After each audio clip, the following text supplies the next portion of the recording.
Right, he had a good wash in soapy water, and when he was dry, it was clean up time, which was nothing really, just a bit of flashing along the very bottom of him and in that armpit there, and that was it. All the parts had to be, removed from their resin plugs.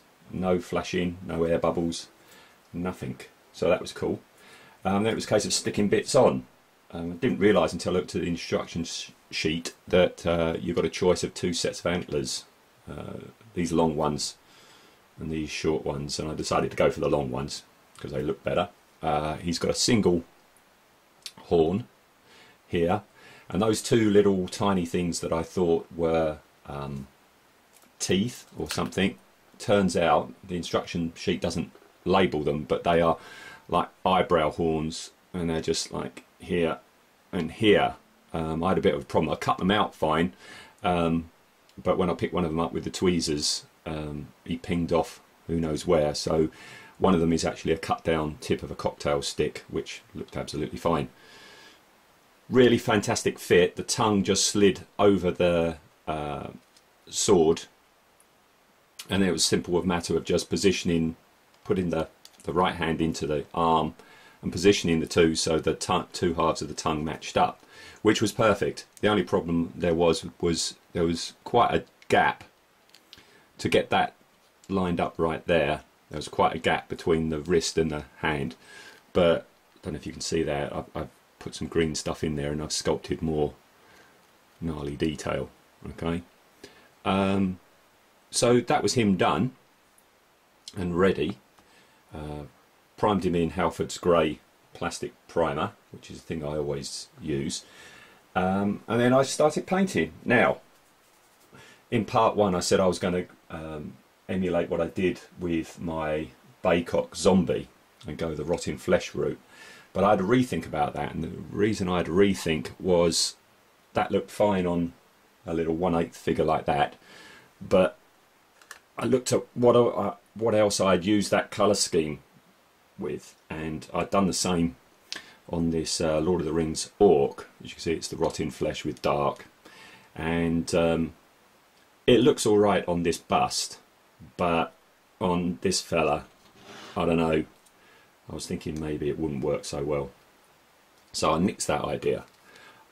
So actually what I did was I painted him in Gretchen green, then heavily washed him in a mix of Catachan green, I think it's called, and black. Just really heavily slopped it all over and just didn't wipe it off, just let it dry naturally, so it pooled in some places thicker than others, which gives you, like, a randomness to it.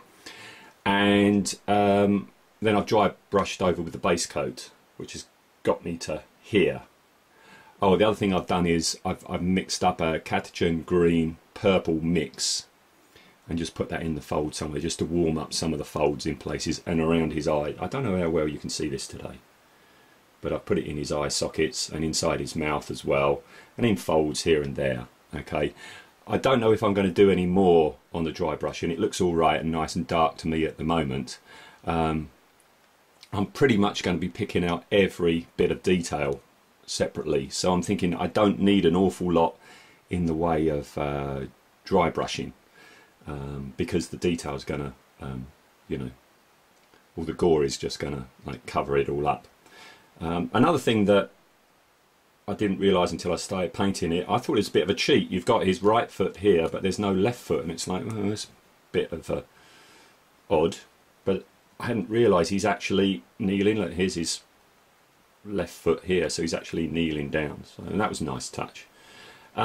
The other thing that I was umming and ahhing about doing is putting pastels on him. I'm used to making 1/6 scale and larger figures, and with those, let's bring in Roy.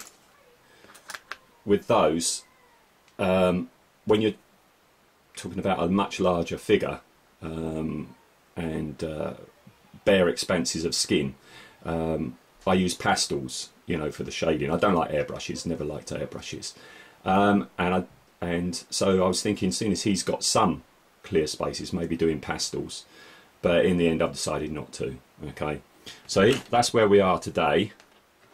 as I say, I don't know whether I want to go any further with the picking out the details, because I'm thinking the details will cover up the details. You see what I mean? So next thing, start picking out all the wound areas in flesh for a base coat for them, and that would be part 3. Okay.